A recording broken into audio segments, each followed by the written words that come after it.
আধার কবর বড় কঠোর লাগে নাকি ভয়, আরো কঠোর হবে হাসর বলে আল্লাহ দয়াময়, আরো কঠোর হবে হাসর বলে আল্লাহ দয়াময়। আধার কবর বড় কঠোর লাগে নাকি ভয়, আরো কঠোর হবে হাসর বলে আল্লাহ দয়াময়, বলে আল্লাহ দয়াময়, বলে আল্লাহ দয়াময়। যাহার মান,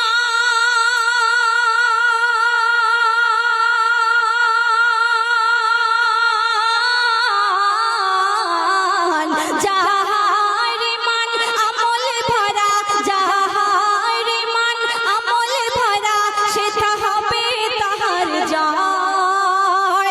আর যাহার মান গুনায় ভরা, যাহার মান গুনায় ভরা, সে তো হয়ে যাবে ক্ষয়।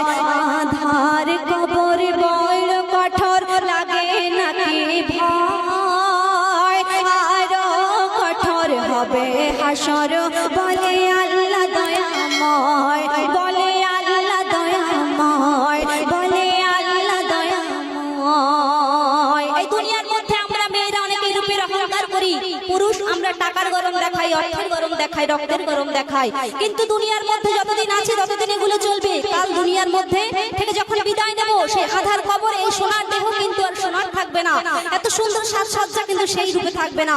দেখুন সেই আধার গড়ে যাওয়ার পর সেখানে কি হবে, কবি পরের ছন্দে মিসাল দিচ্ছে দেখুন।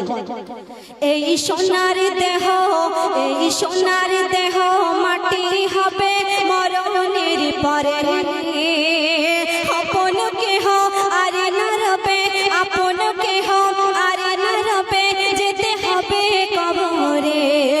এই সোনার দেহ, এই সোনার দেহ মাটি হবে মরণের পরে, আপন কেহ আর না রবে, যেতে হবে কবরে। সাড়ে তিন হাত,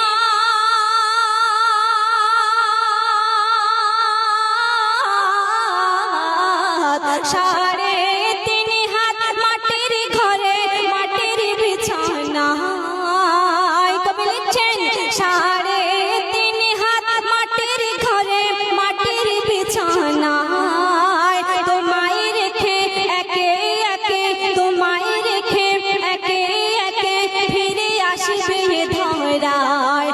আধার কবর বড় কঠোর লাগে নাকি ভয়, আরো কঠোর হবে হাসর বলে আল্লাহ দয়াময়।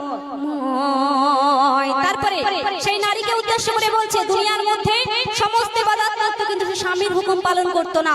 সেই নারী যখন দুনিয়ার বুক থেকে বিদায় নিয়েছে, তখন আধার করে তার সাথে কি হচ্ছে, কবি লিখছে শুনুন। একই রমণী দিন রজনী স্বামীর মানত না, আর মরণ পরে তার কবরে হয় সাপের আস্তানা। একই রমণী দিন রজনী, একই রমণী দিন রজনী স্বামীর মানত না, আর মরণ পরে তার কবরে, মরণ পরে তার কবরে হয় সাপের আস্তানা। সেই নারীকে যখন,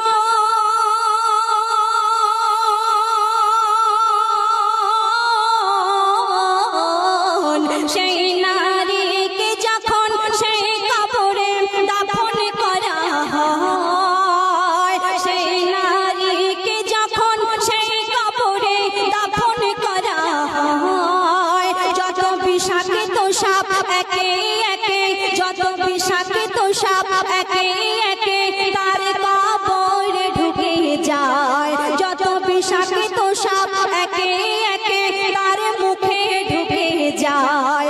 আধার কবর বড় কঠোর লাগে নাকি ভয়, আরো কঠোর হবে হাসর বলে আল্লাহ দয়াময়, বলে আল্লাহ দয়াময়, বলে আল্লাহ দয়াময়।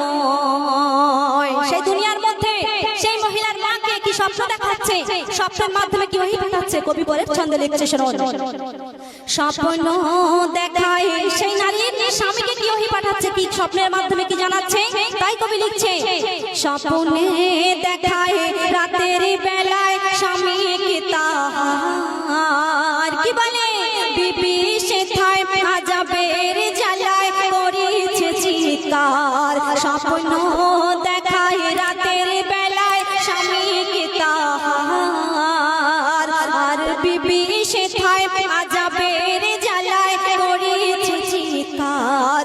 তখন স্বামী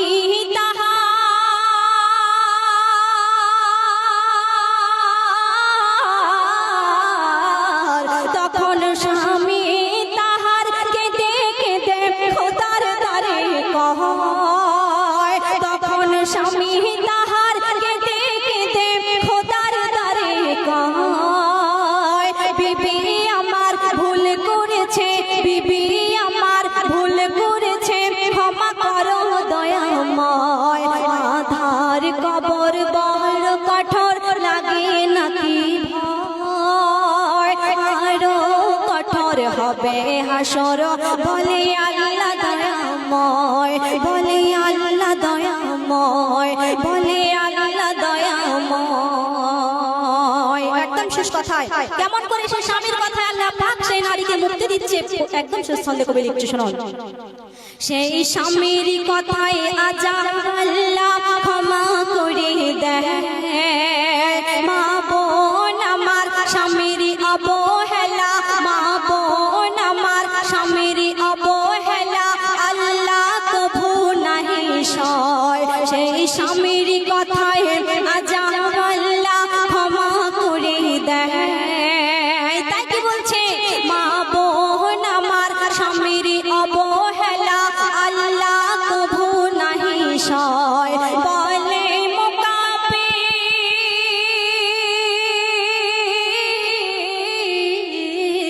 বলে মুকাব্বির জান্নাত নারীর, বলে মুকাব্বির জান্নাত নারীর ওই স্বামীর পায়ের তলায়। বলে মুকাব্বির জান্নাত নারীর, বলে মুকাব্বির জান্নাত নারীর ওই স্বামীর পায়ের তলায়। যে স্বামীর সেবা করে সদা, যে স্বামীর সেবা